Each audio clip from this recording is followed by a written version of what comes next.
নমস্কাৰ বন্ধু বান্ধৱীসকল লতিফাছ kitchen and ব্লগৰ অন্য এটা ভিডিঅ'লৈ আপোনালোক সকলোকে স্বাগতম জনাইছোঁ। আশা কৰিছোঁ আপোনালোক সকলো ভালে আছে। মোৰো বৰ্তমান ভালেই। মই এয়া হাফলঙৰ হেঙিং ব্ৰিজৰ ওচৰৰ পৰা ভিডিঅ' আৰম্ভ কৰিছোঁ। হাফলং লেকৰ ওপৰত থকা এখন হেঙিং ব্ৰিজ আৰু ইয়াৰ চাৰিওফালৰ পৰিৱেশটো চাওকচোন, ইমান ধুনীয়া।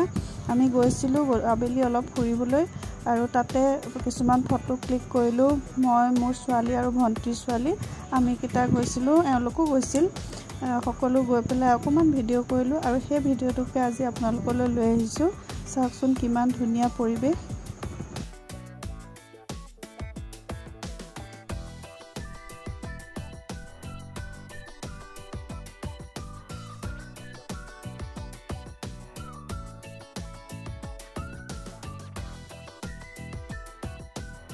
হেঙিং ব্ৰিজৰ পৰা আমি জাতিংগা অভিমুখে গৈ আছিলোঁ। এয়া জাতিংগাৰ কথা সকলোৱে জানে। জাতিংগাত চৰাই ছুইচাইড কৰা হয় বুলি কোৱা হয়।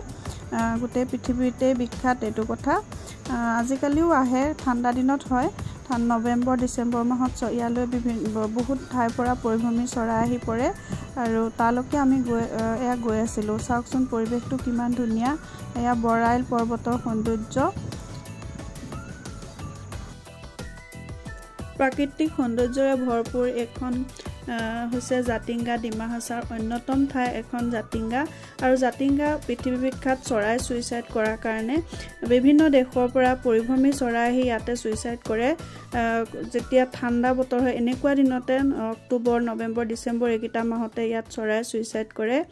আৰু যেতিয়া ঠাণ্ডা দিন হয় আৰু কুঁৱলী পৰে, তেতিয়া এই লাইটবিলাকৰ প্ৰতি আকৰ্ষিত হৈ চৰাইবিলাক ইয়াতে খুন্দা খাই বিভিন্ন ধৰণৰ বাঁহ বা বিভিন্ন ধৰণৰ গছত খুন্দা খাই পেলাই ইয়াতে চৰাই ছুইচাইড কৰে। আৰু সেইকাৰণে এই ঠাইখন বিখ্যাত আৰু প্ৰাকৃতিক সৌন্দৰ্যৰ বাবেও এই ঠাইখন বিৰাট বিখ্যাত। আমি ইয়াতে থাকোঁ যেতিয়া ভাবিছোঁ এইবিলাকৰ ভিডিঅ' অকণমান বনাই থওঁ, আপোনালোকেও চাব পাৰিব আৰু আমাৰ কাৰণেও স্মৃতি হৈ গোটেই জীৱন থাকিব। সেইকাৰণে এই ভিডিঅ'টো বনালোঁ। চাই থাককচোন কিমান ধুনীয়া ইয়াৰ ঠাইবোৰ।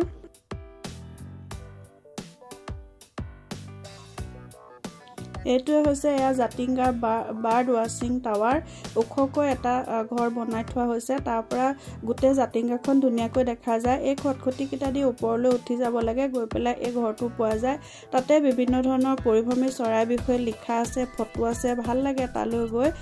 তালৈ গৈ আছোঁ। আগতেও বহুতবাৰ গৈছোঁ, কিন্তু এবাৰ আপোনালোকক দেখুৱাম বুলি অকণমান ভিডিঅ' কৰিম বুলি গ'লোঁ। ইমান ধুনীয়া ঠাই, ইমান ধুনীয়া সৌন্দৰ্য, চালে চাই থাকিব মন যায় আৰু ভিডিঅ' নকৰাকৈতো থাকিবই নোৱাৰি। এয়া চাওকচোন আপোনালোকে।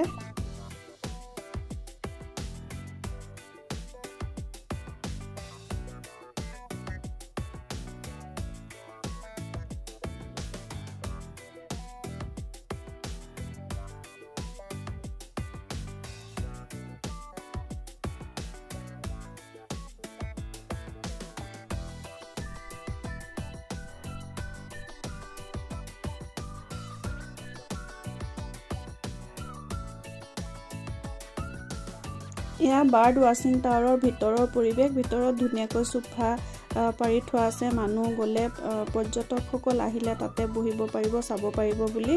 আৰু এয়া আপোনালোকে স্ক্ৰীনশ্বট মাৰি চাব পাৰিব। পৰিভ্ৰমী চৰাইবিলাকৰ বিষয়ে ইয়াত লিখা আছে আৰু তাৰ ফটোও দিয়া আছে। বিভিন্ন সময়ত অহা চৰাইবিলাক, বিভিন্ন দেশৰ পৰা অহা চৰাইবিলাকৰ ফটো আচলতে ইয়াত দিয়া হৈ আছে। আৰু ধুনীয়া এটা পৰিৱেশ, ভাল লাগে তালৈ গৈ। মাজতে বন্ধ আছিল আগতে যাওঁতে দুবাৰমান, কিন্তু এবাৰ ধুনীয়াকৈ খোলা আছে। বাৰাণ্ডাখনতো বহিবলৈ ধুনীয়াকৈ ব্যৱস্থা কৰি দিয়া আছে আৰু বাহিৰৰ পৰা ধুনীয়াকৈ পাহাৰবিলাকো চাব পাৰি। এয়া চাওকচোন চৰাইবিলাক, বাহিৰৰ চৰাইবিলাকৰ ফটো।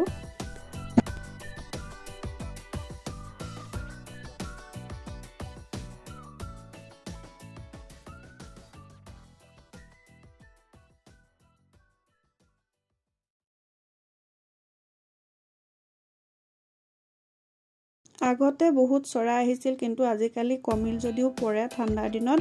আৰু এই কথাটো যে ইয়াত চৰাই ছুইচাইড কৰে, ইয়াৰ বহুত পক্ষীবিদে বহুত ৰিচাৰ্চ কৰিছে যদিও আচল ৰহস্যটো আজিলৈকে কোনেও উলিয়াব পৰা নাই। আৰু আমি ইয়াতে বহি এয়া ফটো ক্লিক কৰিলোঁ ইমান ধুনীয়া ঠাইখন আৰু ইমান ধুনীয়া পৰিৱেশত ফটো উঠাৰ পৰাটো বিৰত থাকিবই নোৱাৰি ইয়াতে আমি বহি পেলাই ফটো উঠিলোঁ ভিডিঅ' ৰেকৰ্ডিং কৰিলোঁ আৰু এয়া চাওকচোন বাহিৰৰ বাৰান্দাখনৰ পৰা এই পাহাৰকেইটাৰ সৌন্দৰ্য ইমান ধুনীয়া লাগিছিল আৰু ইমান ধুনীয়া বতাহ মাৰি আছিল আপুনি মই মুখেৰে ক'লে আপোনালোকে ভাবিব নোৱাৰিব যে ইমান ধুনীয়া পৰিৱেশ তাত দেখি হয়তো গম পাইছে কিমান ভাল লাগিব সেইখিনি জেগা গৈ পাহাৰকেইটা চাবলৈ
জাতিংগাৰ সৌন্দৰ্য চাই তাতে গধূলি হ'ল তাৰ পৰা আমি আহিলোঁ হাফলং লেকৰ ওচৰতে থকা এখন ৰেষ্টুৰেণ্ট হাফলং লেকৰ গাতে লাগি আছে এখন ৰেষ্টুৰেণ্ট ইয়াৰ পৰিৱেশটো খুব ধুনীয়া হয় ইয়ালৈ আহিলোঁ অকণমান ইয়াতে ৰ'লোঁ আৰু তাত বাহিৰত মানুহ বহি খাব পৰাকৈ ধুনীয়া পৰিৱেশ এইটো এটা মন্দিৰো আছে কিনাৰতে আৰু খুব ভাল লগা এখিনি জেগা হয় গধূলি ইয়াতে অকণমান সময় থাকিলোঁ তাৰপিছত আমি এখন বেলেগ ৰেষ্টুৰেণ্টলৈ গ'লোঁ ইমান সময় ঘূৰিলোঁ যেতিয়া খোৱা বোৱা কৰিব লাগিব তাৰপিছত আমি এখন বেলেগ জেগালৈ গ'লোঁ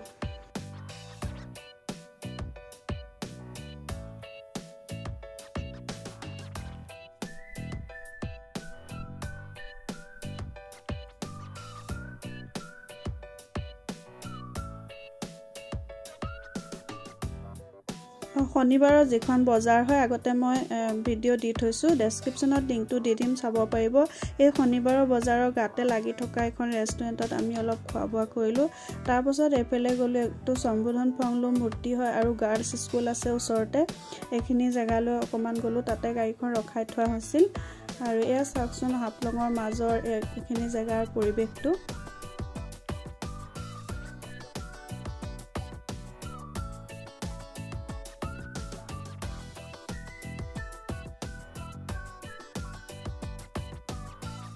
আমি জাতিংগাত ক্লিক কৰা ফটো কিছুমানো ইয়াতে লগাই দিছোঁ স্মৃতি হৈ আমাৰ ৰৈ যাব ইয়াতে আৰু আজি যদি মোৰ এই ভিডিঅ'টো আপোনালোকৰ ভাল লাগিছে আৰু ইয়াৰ ঠাইবোৰ যদি আপোনালোকৰ ভাল লাগিছে তেতিয়াহ'লে প্লিজ মোৰ চেনেলটো ছাবস্ক্ৰাইব কৰিব লাইক শ্বেয়াৰ কমেণ্ট কৰিব আৰু কাষতে থকা বেল আইকনটো প্ৰেছ কৰি অল কৰি দিব তেতিয়া মোৰ আহিবলগীয়া ভিডিঅ'ৰ নটিফিকেশ্যন আপোনালোকে পাই থাকিব আকৌ লগ পাম এটি সুন্দৰ ভিডিঅ'ৰ সৈতে ভিডিঅ'টো চোৱাৰ বাবে আপোনালোকক বহুত বহুত ধন্যবাদ